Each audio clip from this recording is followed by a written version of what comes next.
Happy Halloween, everybody. How's everybody doing out there? Sorry I've been kind of MIA on this channel lately. I've just been trying to crank out videos on the main channel.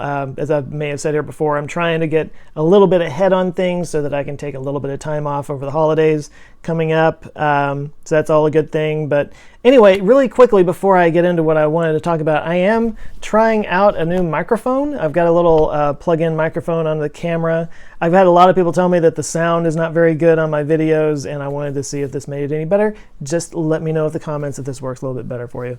But anyway, so I wanted to talk about something that I did a while back. It's been a long time since I've been a part of this, but being that it's Halloween, I thought this was an appropriate thing to talk about.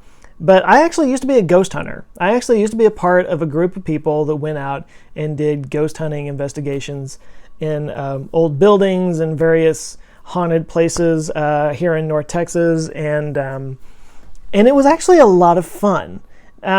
Now, I want to get a few things clear right off the bat. It's not necessarily that I believe in ghosts and the supernatural and that kind of thing, although, to be honest, when I was younger, I actually was really into that kind of thing. A lot of different people in my family, my grandparents, my aunt and uncle, claim to have ghosts in their houses. My personal house, the one that I grew up in, did not. I always felt kind of left out. I was the only person in the family that didn't have a ghost. Where's my ghost, damn it? But I grew up with these stories, you know? And as a kid, you get really into that kind of stuff. My aunt would talk about the ghost that lived in her house, and it made me really nervous to walk down her hallway. She had this very narrow hallway in their house, and it turned like it went, I don't know, maybe like 10 feet and then another 10, maybe 12 feet or something like that. But it was narrow. It was like just weirdly narrow. I don't know why they built the house this way, but it was narrow and it was blind. So you had to make this turn. And of course, at night it was dark, and I'd have these spooky stories of ghosts in my head. And it just, I was really creeped out to be in my aunt's house. Same thing for my grandparents' house. I don't know how long that spot where my grandparents live was occupied. This was out in West Texas near Abilene, out on a ranch. But it was a really old house, and I know that it was sort of a family homestead from way back when. So it has kind of a creepy history. I had two cousins that were my age that grew up there, and they had these stories about hearing something down a hall and looking and seeing a shadowy figure that sort of like vanishes or walks through the wall or something like that. So again, I would be really nervous in that house when I would go over there at night. And, that's just kind of something that happened. So I think when I grew up, I just kind of had this fascination with ghosts. And I had a story that I never actually wound up writing. As many of you know, I'm a screenwriter. I have that past. I shouldn't say past. I could still be doing it. It could still happen. That's kind of what this channel or what the other channel is all about. I'm trying to build an audience, and eventually I'll be doing narrative stuff for them. But anyway, but no, I had this idea for a movie about ghost hunters because, again, I kind of grew up with that whole thing in my head. And I found a local group, and I reached out to them, and I said, hey, I'm writing a story that involves ghost hunters, but I want to kind of see what you guys are all about. I want to see how it works. So they let me come and hang out with them. Now, I want to make clear, this was before all those reality shows, like the Ghost Adventure shows. God, there's been so many now, I can't even remember all of them. But this was before all that. So I'm going to be a little bit hipstery and say I did it before it was cool kind of thing. But having had that experience, I will say those shows are so full of shit. They're so stupid. Nothing that they do is what we actually did in my ghost hunting group. We didn't have psychics. We didn't have people. And that's actually something that I liked about this group. It was not so spiritual. We didn't go in with a Ouija board and crap like that. We went in with video cameras with night vision on it. We went in with electronic audio equipment. We went in with electromagnetic frequency meters, sometimes some more advanced stuff like that. But we never went in with some psychic that was like, oh, I'm communicating with this woman who once crocheted a dildo or whatever. It was never anything like that, especially not a crocheted dildo. But I wanted to just kind of talk about some of the experiences that I had. The thing that I liked about it, again, because it was more scientific, some of the people were a little bit kooky, but that was kind of fun. It was like fun kooky. They weren't like weird kooky. But I got to go and see a lot of really cool old buildings. I see videos out there now about like urban exploring, people going into abandoned buildings and stuff like that. And some of that can be kind of dangerous depending on what part of town you're in, and and that kind of thing. That's not something I want to go out and encourage people to do. It can be a dangerous thing. But a lot of these were places that were owned by somebody. There weren't squatters living in it or anything like that. These weren't like totally abandoned. It was just dilapidated and old, and people weren't living there anymore. There was a restaurant that we went to that was actually a really popular restaurant here in Dallas. Well, I'll say it, I don't care. It was Snuffers on Greenville, if you're familiar with it. They've actually completely redone that building now, but at the time, that building had been around for decades and decades, and there were stories from the people that worked there of, after they closed up shop at night, they would hear sounds, and, glasses would slide off the table and stuff like that. But we would go into these places and record video and stay there all night. So there were some really fun, cool experiences with some kooky people. And the funny thing is, you go there and like nothing ever happens. Like I can't point to one thing that was just like, wow, that's like definitive proof of ghosts. And that's partly why I don't really believe in ghosts anymore, at least not the way I used to, is because I actually did the research and I never really saw anything.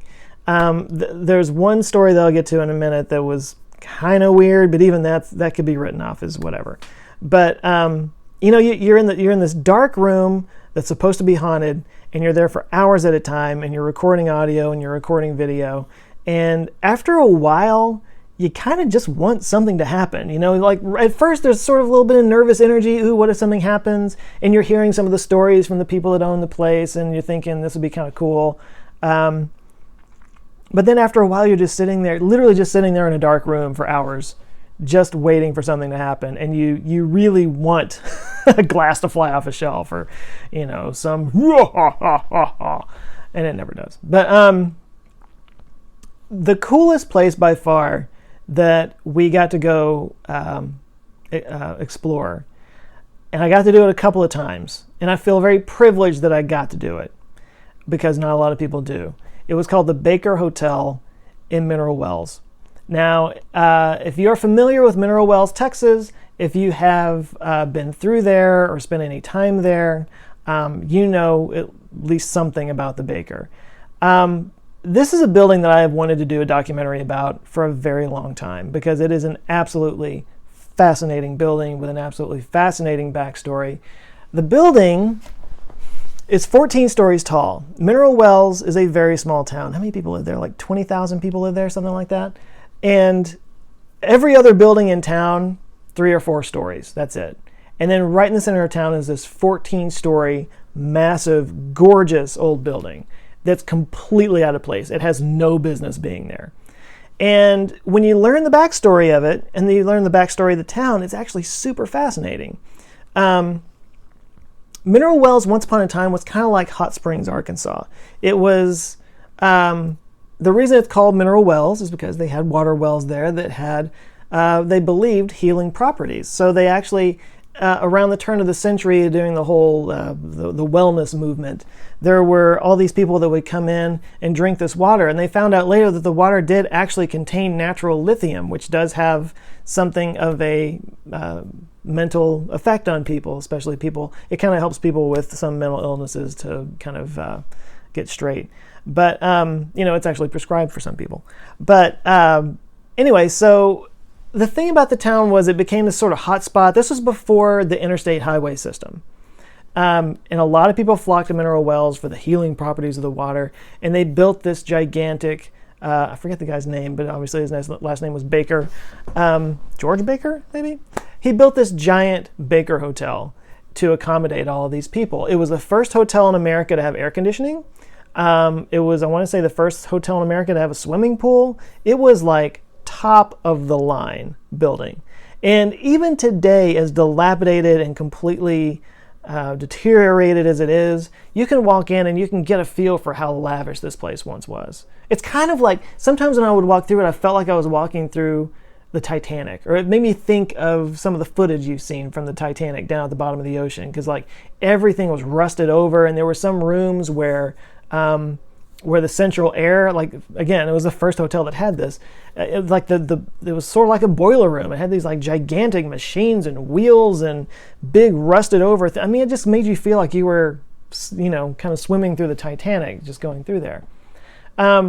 It had a fascinating history. JFK stayed there one time. I don't know if he was president yet, probably not. But Clark Gable had a honeymoon there. But it also had a little bit of a tawdry side, like Bonnie and Clyde had their own room that had access to a sort of a secret stairwell or a service stairwell so that they could sneak in and out without being caught.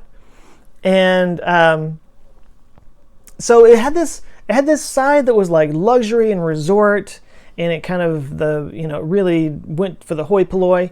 And then they had this other side of, this was where a lot of terminally ill patients went. When nothing else was working for them, they would go here. It was their last ditch Hail Mary to try to save their lives by drinking this miracle water. By the way, the water there to this day is bottled by the name Crazy Water. You can buy Crazy Water from mineral wells.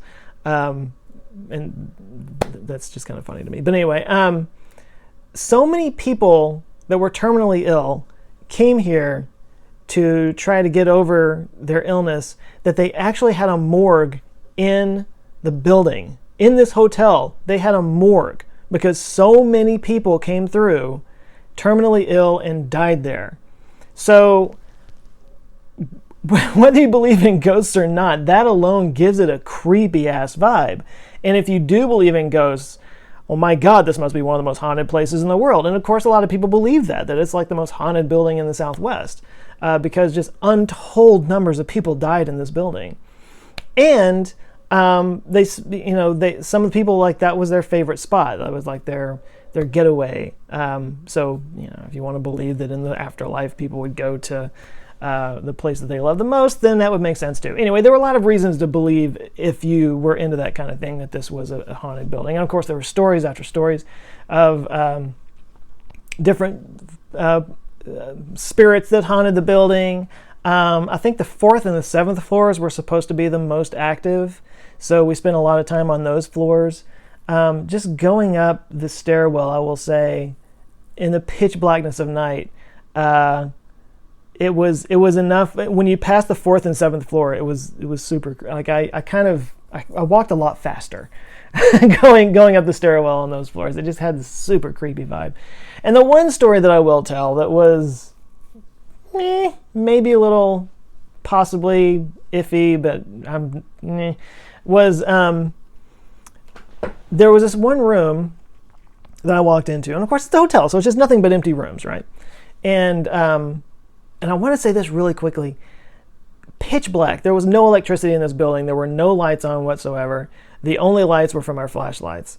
And I was going through with a camera that had night vision. So I'm walking through and I'm getting night vision on this tiny little screen right here on my little digital camera. And I remember at one time I was walking through and I'm like, this is how I'm seeing everything. It's just in this camera. And I stopped at one point. Somebody called my name, and I looked back, and it is, I could not have seen my hand this far away from my face. It was pitch black. And that creepiness of just kind of like, you got a good bearing because you're looking around, you got this night vision camera, and then you look like this and you realize you are in absolute pitch blackness. It's really weird. But anyway, no, the story was I walked into this one room, and I don't know how many rooms I walked into in that building. I mean, dozens upon dozens. And I walked into this one room, and I don't know why, but I got super creeped out. You know that feeling when you're at home at night and you just got like, is somebody looking at me through the window? It's just, you feel like something's looking at you. You feel like there's a presence there, right? I had that feeling. And again, the only reason why I feel like it's even significant to mention is because I had just gone into all these different rooms, but I walked into this room and I got chills up my back. There's just something about it. It was just like, I don't want to be in here, you know? And I walked out. And I remember I said out loud, I was like, I don't like this room. And while we didn't have psychics on board, people were trying to, like, you had to kind of be attuned to, like, what you were looking for, anything and everything that might be a signal that there was something going on, you know, and whether you believe it's psychic energy or maybe it's just an electromagnetic, whatever thing that your brain picks up on, who knows what it might be. You know, you're looking for anything. So I walked out of the room and I was like, I don't like that room. And one of the other guys was like, why, what's wrong? And I was like, I don't know, that room creeps me out. And of course everybody's like, whoa, and they all rushed in there. And if you know anything about ghost hunting, and if you've seen any of these shows, you may have seen something about this, but they look for orbs, which are basically kind of floating things. Now, look, it could very well be dust flying in front of the lens, especially when you're using night vision camera and you got infrared beams going out. It could pop off of dust in front of the lens, and especially if it's not focused on it, the camera's focused across the room, and there's a little piece of dust that's reflecting infrared light back. It can very easily be that, but those who do this a lot, they tend to say that these orbs can sometimes work in parallel, or they show up at the same time as electromagnetic pulses, and you know, sometimes sound anomalies and stuff like that. So it's an orb by itself doesn't necessarily mean anything, but an orb in combination with other things, you know, it's kind of like a piling up of evidence if you believe in that kind of thing. But anyway, no, I walked in there, was a little bit creeped out, walked out, they were all rushed in, and they started getting spikes in the EMF meters, and they started getting orbs in their cameras and stuff. Very easily could be written up to any other number of things. I'm trying to make you guys understand that, like, I didn't come out of this like, ooh, I have psychic abilities or anything. But that's the closest thing I have to an actual something that could have possibly been whatever. But no, I got this weird feeling, and of course all these people were like, "Ooh, you're sensitive. You've got the gift." They were kind of joking about it, but anyway, that building, the Baker. To get back to that whole thing, it's an amazing story about this fantastic history of this town that is now completely, I don't want to say it's completely dried up, that's kind of an insult to the town, but it's certainly not what it used to be. It used to be a huge destination location. Once the interstate highway system came in the 50s and 60s, they bypassed Mineral Wells. It went, I want to say, like 15, 20 miles south of there. And like a lot of small towns, which I've been witness to over the years, it dried up. And when it dried up, the number of people came in. And by the way, the whole wellness movement kind of waned. The idea of coming in and drinking this water and being cured of all your issues, you know, that kind of went away. And so interest in the town faded. The Baker itself became old and dilapidated. The things that were once like the huge draw, that it was an air conditioning building, they all have air conditioning now, and the one that they have there is now, you know, 60 years old and it's falling apart. So the Baker eventually shut its doors, I want to say in the 70s. And it's been an abandoned building ever since. And there have been many different attempts to rebuild the building, to what's the word I'm looking for? Restore it. And it always falls short because it's a really old building. It would cost like $1 million a floor at the very least to update it and get it just up to code so that people could even be in there and not be, you know, in harm's way. And there's just absolutely no way to justify spending that kind of money on that building because there's no reason for people to go there. Like, who says I'm going to go travel to Mineral Wells? You know, I mean, no offense to that town, but it's just not a place. It's not a destination anymore. So it's just kind of one of these things. In the middle of this town is this giant building. They will never demolish it. It's going to fall apart on its own. They can't demolish this building because it's just the heart of the town. And yet they can't do anything with it either. So it's also this eyesore. I heard somebody there when we were doing interviews and we were talking to people. He said that the Baker is the heart of Mineral Wells, and the heart of Mineral Wells is dead. So what does that say? You know, But anyway, I will try to find, there's some videos that I found out there somewhere, and I kind of lost them, so maybe hopefully I can find it. But there's some videos that some people have done of the Baker with some really great camera equipment. That's just freaking amazing video of this place. It's really one of my favorite places in the world. I'll put some links to some websites. There may be some news stories about people trying to renovate it and whatnot. But fascinating history, interesting town. And yeah, it's a beautiful building. And if you haven't heard about it, definitely I'll put some links in the description. Go check it out. It's a fun place. But I really enjoyed my time as a ghost hunter back in the day. We like I said, I got to go into some really cool places that I otherwise never would have been able to go to. Got to hang out with some kooky people, and it was a good time. So there you go. That's my ghost hunting story for Halloween.